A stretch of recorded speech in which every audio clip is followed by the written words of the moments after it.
महात्मा गांधी कहा करते थे कि मेरे स्वराज की कल्पना का आधार ग्राम स्वराज ही है। इसलिए ग्राम पंचायतें हमारे लोकतंत्र की एकजुट शक्ति का केंद्र है।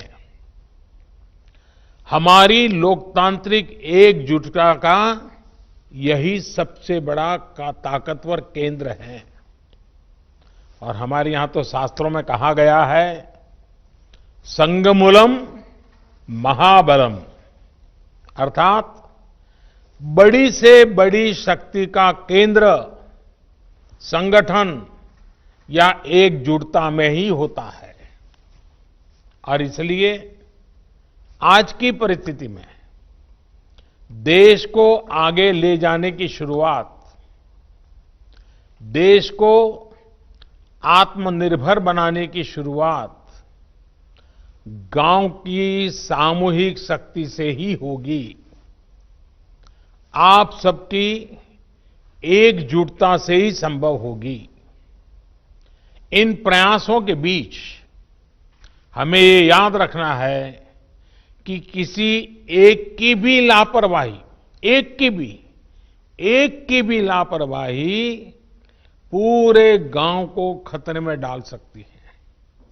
इसलिए ढील की जरा भी गुंजाइश नहीं है।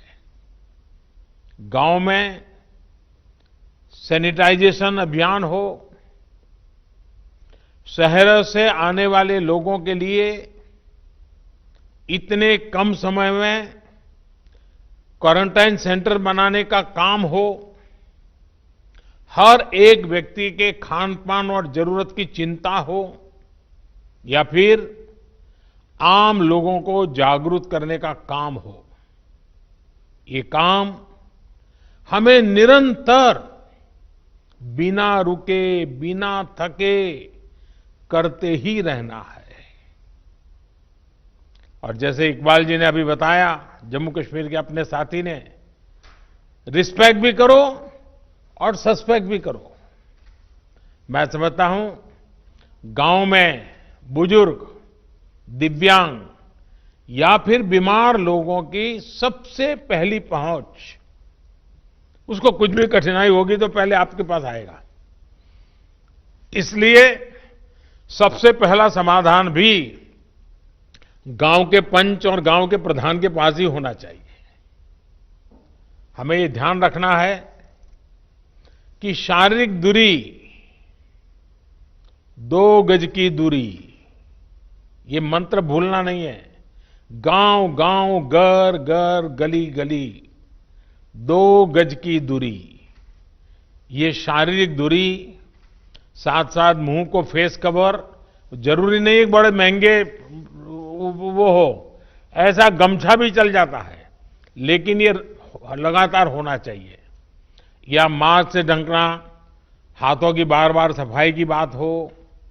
आने वाले दिनों में भी हमारे लिए इस बीमारी से बचने का यही बड़ा रास्ता है, यही एक दवाई है।